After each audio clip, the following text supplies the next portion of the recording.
Nashville. We're going to start in East Tennessee for a story the entire state is watching unfold. The sheriff's office is suffering a major blow this morning. Good morning. I'm Whitney Turner in the WVLT newsroom. An officer with the Knox County Sheriff's Office has died after being shot in the line of duty late Sunday night. Tucker Bailey leaves behind a wife and 5-year-old son. The last time something like this happened in Knox County was 1984. Blakely graduated from a Knoxville high school, was an Army veteran, and was in the process of becoming paired with a canine officer. Officers escorted the 29-year-old to the medical examiner's office overnight. This is a look at that police escort. Blakely joined the sheriff's office in 2021. I want to make it clear that Officer Blakely is a hero. He lived as a hero.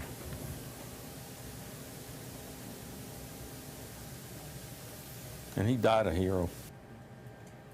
Details of the investigation are being handled by the TBI and are limited right now.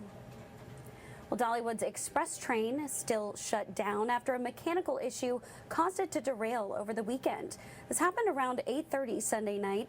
The train experienced a mechanical problem that required all passengers to get off. No one is hurt, but take a look at your screen now. Here's some pictures we got from Amanda Varney, who was on the train. She was there with her family when the train derailed. She tells us they had no idea anything had even happened until another rider said they felt the train shake a little bit. She says the situation was handled almost flawlessly by Dollywood staff. This wasn't a tragedy, and I love the way that Dollywood handled everything. I went again this morning, and I would ride that train every day. I mean, I would ride that train again and again. So I don't feel like that I feel like it was just one of those things, that just happens. She says the park gave everyone on the train rainy day passes after the derailment. The TVA is launching a new program to make your home more energy efficient so you can save some money on your bills. TVA will invest $1.5 billion through 2027 starting this week. You can now apply for rebates. TVA contractors will then upgrade your home so it uses less energy, especially during the hot summers and the cold winters. That includes insulation, duct and air sealing, and HVAC tune-ups. TVA says this can save homes up to 50% a year on their energy bills. In the WVLT newsroom, those are your top headlines around East Tennessee. Well, a story that affects families across the state is unfolding right now. Parents could wind up paying more for child care or could lose care altogether. Federal money meant to help daycares during the pandemic stopped on Friday, so that's the reason for all of this.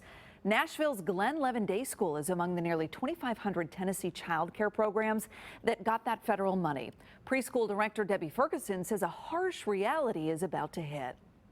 I think it's very possible that a lot of centers are going to have to close their doors and are going to have to turn those fees and charge parents to be able to make up for the money that's been lost from these funds. It really does break my heart because I don't know if our parents can afford it, and these kids need care.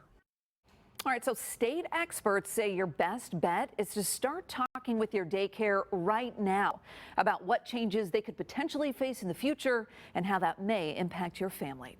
TSU students are expected to meet with attorney Ben Crump today. They're trying to figure out how to recover billions of dollars in funding from the state of Tennessee.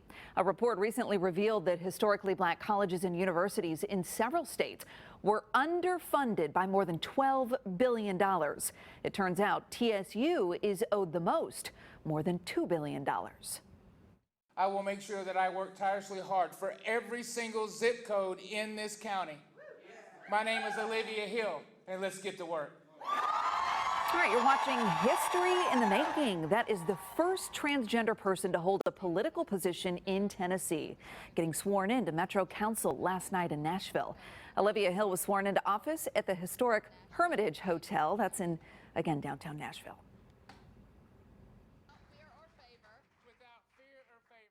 Representation is everything. I've been approached by so many moms and dads and teachers and leaders that have thanked me for running, because now a lot of the trans community has someone to see. Hill is a military veteran who served in Operation Desert Storm. When a fan suffered a medical emergency at Thomas Rhett's Nashville show, the country star stopped to pray for that man. Video posted to TikTok shows all of this unfolding. You can see he stopped the show there and they begin praying for this man. Rhett later posted an update on Twitter saying that that fan was home and recovering. Well, just when you thought you'd seen it all on Lower Broadway, there are now pythons in Nashville's honky tonks. People are sometimes charging for pictures with these big snakes. Other times they're accepting tips to pet the reptiles. Now, they tell us, yeah, we've got a permit to do this downtown, but officials say no, they do not. Either way, the Nashville Zoo says this sets people up for trouble.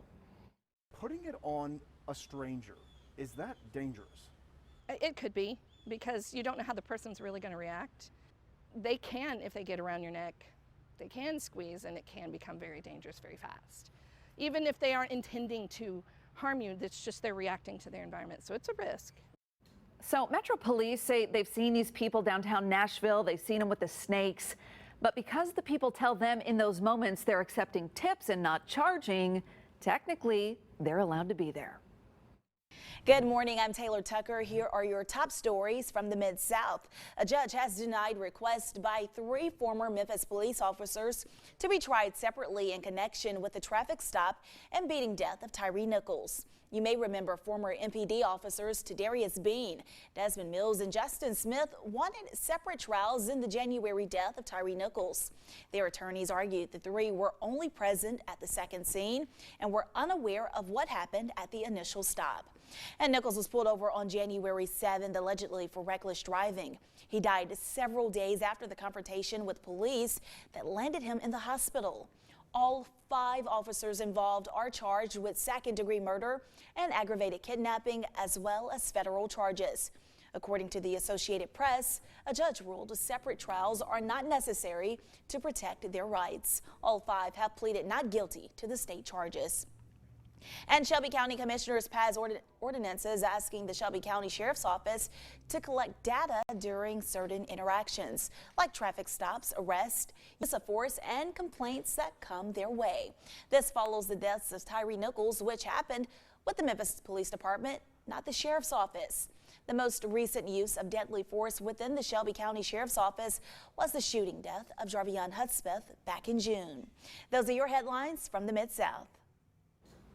All right, let's get with meteorologist Stefano DiPietro for a look at the forecast where you live. And stories kind of the same across the state. Stefano, all of us are inching closer to fall-like temperatures. It is really going to feel like it by the time we get to the end of the week and into the weekend. Sandwiched between that, some rain showers to talk about. So let's talk about the rest of today. We'll have good sunshine across the state. Temperatures that'll be well into the 80s, 86 in Nashville, 84 Knoxville, 86 Chattanooga, 88 out near Memphis, maybe in parts of West Middle Tennessee. We'll even try to sneak near 90 overnight tonight into tomorrow. A few more clouds, 50s and 60s tomorrow morning. Now there could be a shower in far west Tennessee as we head to the end of our afternoon. Most of the rest of the state is looking dry and the temperature is pretty similar, staying mostly in the 80s. As we look ahead to Thursday, later in the day, late afternoon into the evening, a line of showers and even a couple rumbles of thunder will push across the state. No severe threat, but perhaps a heavier downpour with any thunderstorm that does end up developing. This will be a quick hit of rain, and the big focus beyond all of that is once the front goes through,